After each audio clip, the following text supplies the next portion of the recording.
Amijai Chikli, you are the minister of the diaspora, let's say like that. The first question, because we have small time, is what is the importance for Israel and for a minister like that of Mexico, of the Jewish community in Mexico? What is the importance? Okay, so basically every Jewish community, can be the smallest community or the largest community, is important. Every Jew is important, and we need to keep a Jewish identity and Jewish life all across the globe, because we believe in the values of Judaism, in its importance and in its relevancy. And it's our goal as a ministry to assist Jewish communities wherever they are, if it's in education or combating anti-Semitism. And these are also the two main focus of the Ministry of Diaspora.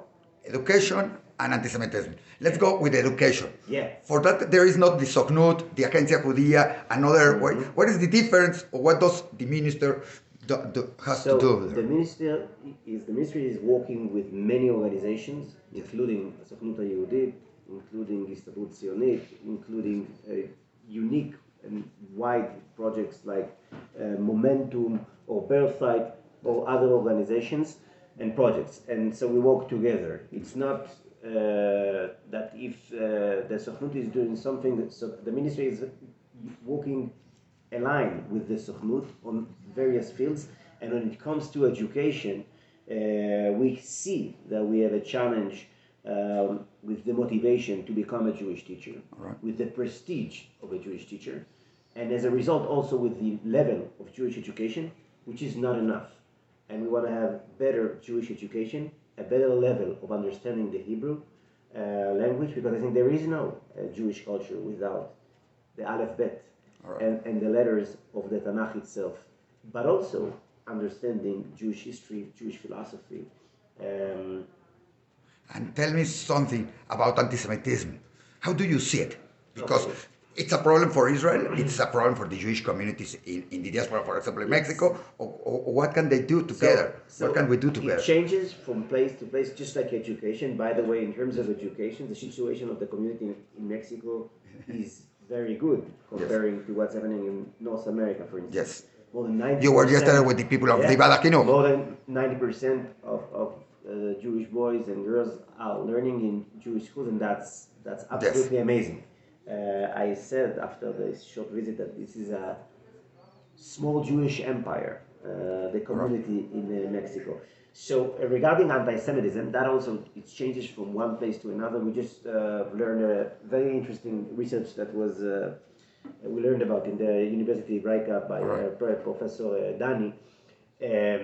They do a very good job in the university. I don't know, the director now, it's incredible. I think so. It's interesting to see that anti-Semitism here in Mexico and Latin America is not at the same level. It's far lower than what you will find in Europe or North America. Fortunately, Baruch Hashem. And let's hope it will remain this way. Globally, what we see that 68% of anti-Semitism incidents and statements on social media, it's new anti-Semitism, more related to the conflict, more related to the BDS, more related to denial the right of the Jews to have their own sovereign state. That's the main focus of anti-Semitism today. We call it the new anti-Semitism, and it's not about... It's the same anti-Semitism that anti-Israeli? It's anti-Zionism, anti-Israel, yes. It's already in 1975 when the UN declared that it was by Palestinian pressure, Soviets, Arab states, and they announced that Zionism is a form of racism. It was later on cancelled in 1991, but this trend of new anti-Semitism is not new, and back to 1975, it was Chaim Herzog who says, he was the ambassador, the father of our president. So he said that anti-Zionism is anti-Judaism. He said it's hilarious to see that the UN, who started as an ally to fight the Nazis, became the center of world anti-Semitism. And he even said, the quote, that Hitler would have felt at home in some of these Right. discussions here in the UN. He was very, very bold. Very strong quotes. Very Very strong bold quotes. in his statements. And by the way, a week ago, we've learned from Francesca Albanese, Yes. Italian representative for Special Envoy of the Yes. UN. She said that the State of Israel doesn't have a right to protect its citizens in Judea and Samaria because it's occupied. So we do have anti-Semitism today also in the UN, in formal institutions, and it's a challenge. Tell me something. You were talking about anti-Semitism. You were talking about teaching and learning to the Jewish communities in the diaspora. How do the Jewish people in the diaspora has to look to Israel? Like a place to invest, like a place to do business, like a secure place, like the guardian of their lives, like some place there, or just two different ways? How does it has to be the look and the view of the Jewish communities outside Israel from Israel? Home. That's in one word. Yes. Eretz Israel is home for the Jews. It's our homeland. Right. I don't see it as a refugee. Israel, we just mentioned the Holocaust Remembrance Day yesterday. So Israel was established in spite of the Holocaust, not because of the Holocaust. Yes. Yesterday somebody asked me and I said, no, it will happen anyway. Think about it. And you had tens of thousands, even more, in all these young Zionist movements. Yes. Beitar, Hashomer HaTzair, Dror, all the Jews who were young Jews who dreamed to come to Eretz Israel, who trained to come. We've lost them in the Holocaust. So we've lost the human resource of the Zionist movement, the main human resource. And therefore, the Holocaust was a disaster for the Zionist movement, first and foremost. Not just for the Jewish people as a whole. We know not all of them were Zionists, but it was a disaster for the Zionist movement. And by the way, Tel Aviv was the largest city in Eretz Israel before the Holocaust. And we had the Haganah before. Tel Aviv is celebrating 100 and we had that are 30 years more than the state of Israel. Political parties and elections, we had it before. When the Peel Commission arrived in 1937 to Eretz Israel, they said the Jewish Yeshuv, and the Jewish, the Jews live here. It's a state within a state. Yes. So we needed to announce it, and we needed the British to go out. That's true. But the state of Israel was not established because of the Holocaust, and it's not a refugee place. It is a safe place for Jews, but that's not the goal. I think there is a moral goal to have a moral society that live upon the values of Judaism. All right. If people outside Israel, Jews, have to see Israel like home, many will say, my home is where I live. All right. So what happened with Israel? You know, Mexico maybe, you will see it in Mexico. You will see many that say, Mexico, I would love to live in Israel, but I live good in Mexico. United States has another... Everyone will make his own choices. No one is asking anyone to... No one is forcing, no one is asking. But the Jews, they have many homes. They have one homeland. That's the difference. All right. And tell me something. How do Jews in the diaspora have to react without getting any political, what is happening in Israel, it doesn't matter. But what does it has to be the reaction of the Jewish communities outside Israel to say everything in Israel it's correct, everything what it does do the government are correct? I'm not talking about this government or the other one or of the time of Ben Gurion or Begin, I don't know. But it has to be 100% in accord with the government or the country does, or it has to have black and white or grays. So each and every individual has its own political ideas, its own view, and they can have a variety of opinion, different opinions, and we do not accept the Jews who live here to support necessarily the policy of a specific government, this government, the other government. And also I think that the Ministry of Diaspora is not coming and not working with a political agenda. Yes. And we are looking how we can strengthen Jewish communities How can we empower their connection to the State of Israel? How can we empower Jewish education, Zionist education? And I think that it should be a goal of the Ministry of Diaspora, regardless of if it's center right, center left, right, left, doesn't matter. That should be the policy of Ministry of Diaspora, regardless. In that way, that was one of my questions. What is the job? How are you doing it? I understand that every community is different. Mexico is different from Costa Rica, or from the United States, or from Argentina, and I don't know, from any community in Europe. For Mexico, what do I do?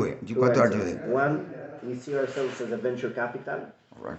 We have resources that belongs to Israel citizens, and we need to make the best investments and to seek for the best ROI that we can get from various projects and to invest in the most serious and the most successful project that we can find. You can invest in Diario Judío. It's a successful cause.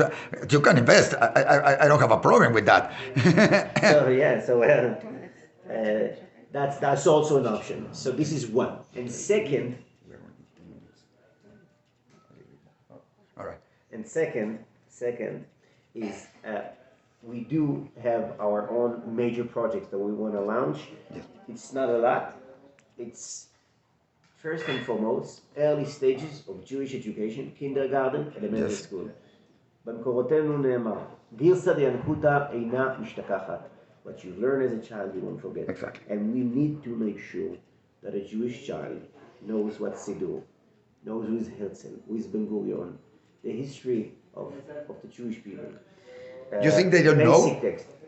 I'm not just saying they don't know. Some know, some don't know. If they go to a Jewish school and they have serious Jewish education, they're more likely to know and understand.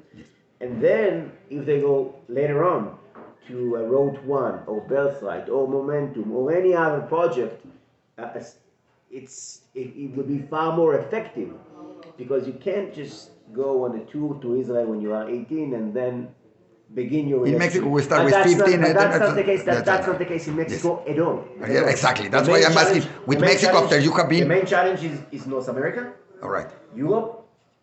Here in Mexico, it's quite a model for a very, very strong community. Yes.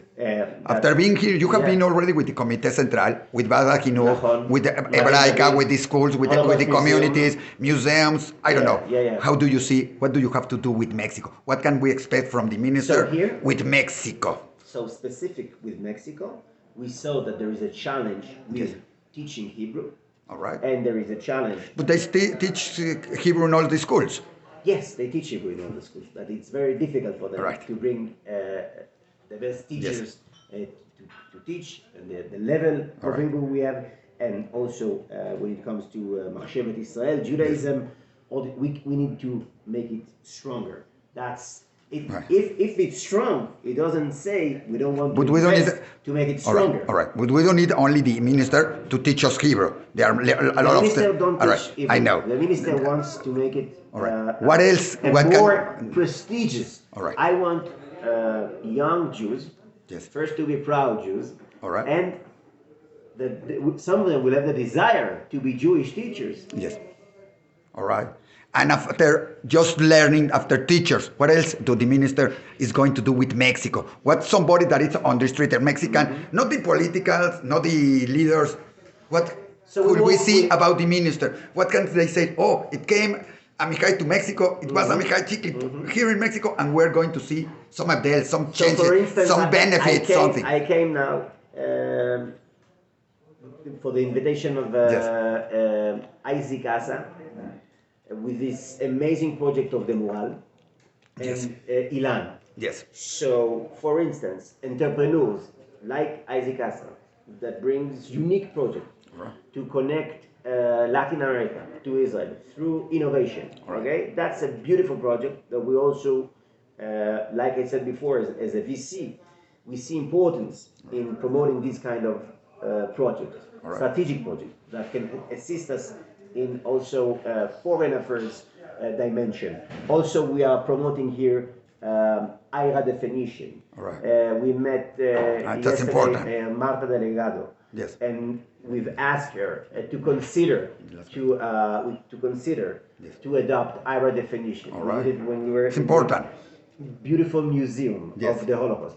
And just one more small example. When we visited the school of Magen David, there Yes. was a fascinating, beautiful exhibition that was made by the students. Like a museum about the small Yad Holocaust. Vashem. Yes. So we immediately called Yad Vashem to say maybe Yad Vashem can assist this kind of project. So it can be a very small project, it can be a wide project, it Yes. can be IRA definition, Jewish education. There are varieties of fields in which we can cooperate and act. And the last question, just to finish fast. After visiting Mexico, did it change your appearance of what it was Mexico? Did you know something about Mexico? How do you see it now? And the second thing, what are your expectations after this? Okay, so first and foremost, in the past 3 months, one of the greatest things that I've learned is the uniqueness of the communities of Latin America. This this unconditional love for Am Israel, for Eretz Israel, something pure, without cynicism. And I really love it and admire it. And Mexico is the edge of this approach. A very, very warm, a very strong community, very impressive community that we can learn also in Israel. We can take and learn from what's going on here in terms of volunteering and solidarity. That's it. Thank you very much. You're welcome. It was a pleasure to have you here, and Bye. we will be in touch with you with more and more. And congratulations of the week of diaspora you have in Israel for the people there. Thank you. Thank you.